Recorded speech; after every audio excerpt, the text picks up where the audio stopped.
Donnie and Dolly. The team is supported by ableauctions.ca. Closing your business? We can help. All of today's guests, including Ray Ferraro, standing by. Brought to you by the Vancouver Giants. Head to vancouvergiants.com to get single game tickets, flex packs, and more. Swift Current at the LEC Sunday at 4. Family skate afterwards as Ray Ferraro joins us now from the NHL and ESPN Canucks analyst on Sportsnet. Ray, thanks for doing this, sir. How are you? I'm doing well. I'm home for a week, and before I load up for a pretty busy couple coming up.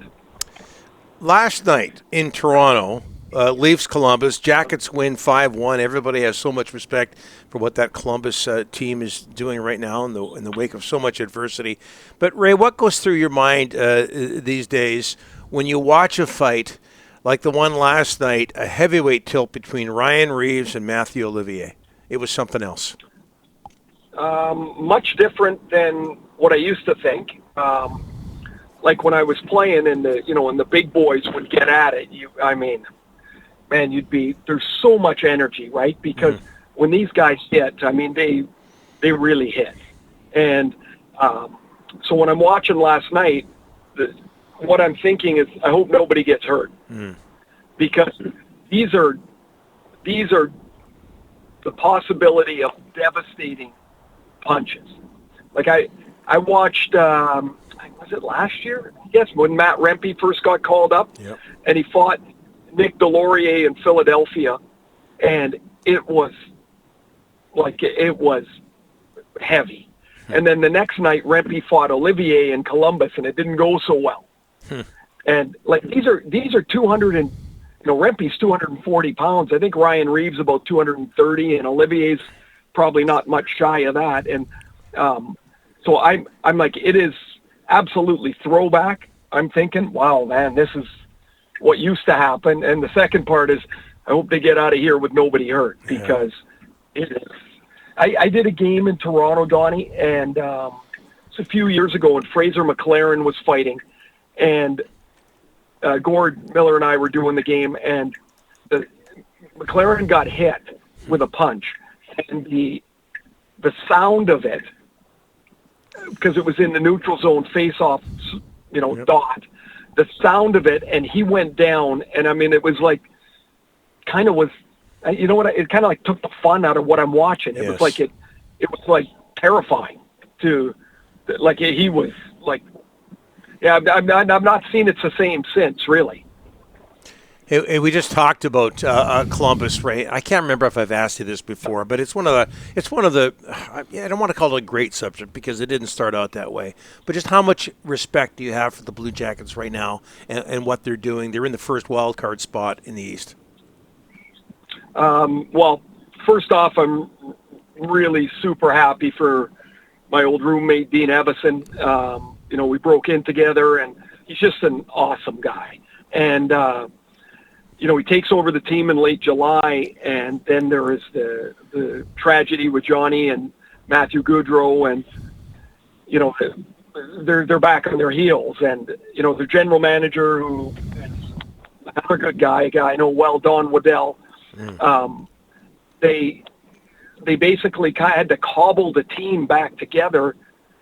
Basically, look, the team can move forward. We're never really going to move forward from this tragedy. So they get to the end of camp, and they're kind of figuring out a new identity and style and all that stuff. They lose Boone Jenner to shoulder surgery. Eric Goodbranson blows out his knee, I believe, in the third game of the season. They'd already traded Patrick Laine. It looked like, how are they even going to compete? And yet now they're one of the highest scoring teams in the league. They're aggressive. They got 7 guys with 10 goals or more. Fantilli gets a hat trick last night. That Marchenko is a hell of a player. Like, they're young, and Kent Johnson's another guy that's come back after shoulder surgery and done really well. Like, they're young and talented, and Dean has them playing really aggressive. It's I think it's one of the most remarkable stories in the league. Ray, the Canucks did it again. A big win. They beat the Oilers, and the next game, disappointment. Buffalo. And Tocchet called it the most disappointing game he has seen the team play in his 2 years in Vancouver. Your thoughts on that Buffalo game, Ray? Well, the first 10 or 12 minutes, well, I guess probably more than that, 15, Shorty and I were talking about, like, there was nothing happening either way. Like, nothing. There was one play where the Canucks had the puck and they pulled it back inside the blue line. They were making a change, and Buffalo was making a change, and then Buffalo came out and they just stood in the neutral zone. And I said to Shorty during the game, I'm like, well, come on, John. And he's like, there was nothing to say. And so there was, they get the late goal in the first, Buffalo does, and then they, Canucks have a 2-1 lead, but it was just a game of no energy, right? Nothing. And so I would say it's almost in absolute reverse last year to this, in that last year you could count on aggression, forecheck, grind and shut down plays. And this year you can count on inconsistency. And it's, clearly it's an issue, right? Like it's not something you just kind of make up. It's a real thing. And how they get game to game consistency, you're never going to dominate the game, right? Like you're just not. You're not going to dominate a 60-minute game. The other team gets to try too. But the swings of high and low have been really hard to figure out. Ray, we never got your thoughts on McDavid and Myers, the suspensions. What did you think of them? I had no question they were both going to be suspended. I thought it was more in a 2-game sort of thing, but it's 3, and so I've long been an advocate for suspend more, not less. So I don't really have a problem with the suspensions at all. And really, if you listen to McDavid's presser yesterday, he didn't really have any problem with it either. He said, look, I can't cross-check the guy in the head. And Tyler said the same thing. I can't do that. And so what gets muddled in all of this is that, should the Stars be more protected? Should they have blown a penalty? Who cares? It doesn't matter. What the issue was 2 guys got cross-checked in the head. Yeah. And both players should be suspended. And so it doesn't matter what else happened. And there's some nonsense that gets spoken about, not fans are emotional, but there's nonsense in the media. Like it's embarrassing. Like, what are they doing? Like, zip it. It's a play that happened. I'm sure neither Tyler nor Connor were very proud of what they did. But you know what? We've all done things on the ice in the heat of it where you go, I probably wouldn't do that again. Yeah. And they got sit out. I'm pretty sure Connor's going to take part in the Four Nations, Ray. Just an update there. Hey, Thatcher Demko. We spent a lot of time yesterday talking about Thatcher Demko, Rick and I.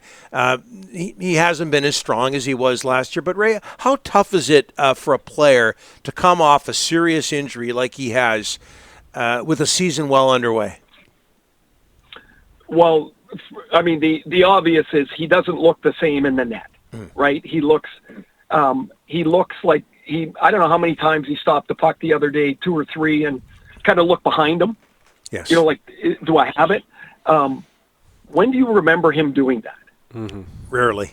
Never, right? Rarely. I'll say never, but of course it happens, but rarely. He looks a little unsure with it, like positioning or reaction, or one of the things I think he does as well as anybody is read the play, and he looks like he's just a smidge behind reading it. So when you think of this, you miss the summer. You're not training, you're doing rehab. And there is a big difference to the volume of shots he would be taking, the types of shots he would be taking, the amount of time he spent on the ice, period. So now you get to camp. And remember, it was all kind of like a piecemeal, what can you do, what do we need to take a day off here, right? So now camp's moving along. Now the season starts.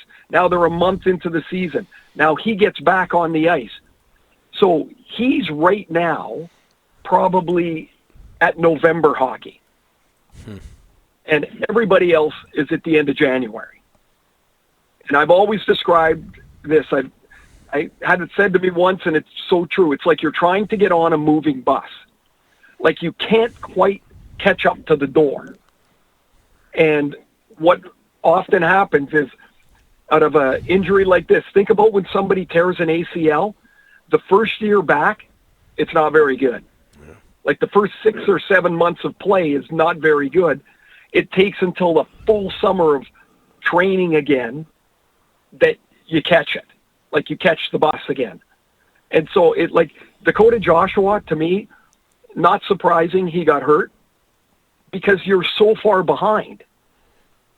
Like you never really catch up. Guys can get hurt in the middle of the year. They've already played 25 games and then they miss 30 games and then they come back. That's a little different. When, like, I think you can reacclimatize yourself. When you're from a dead stop, everybody's way in front of you. It's like you're running a road race and everybody's 2 laps in front of you.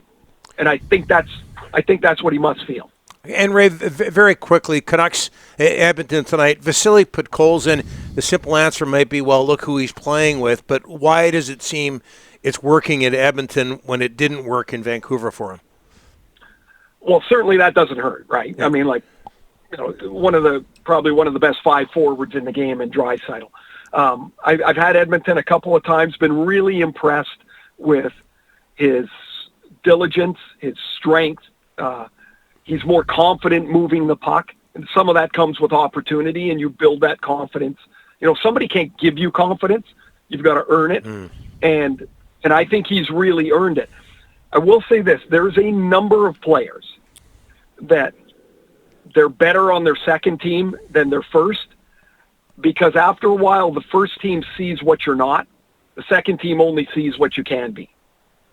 And that is across the league. Like, there's going to be a half a dozen guys that are going to get traded at the deadline from their first team, and a lot of them are going to be better on their second team than they were on their first.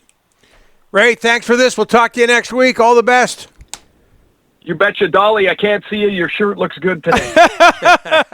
Next Thursday, Ray, a Hawaiian shirt coming your way. Just for you.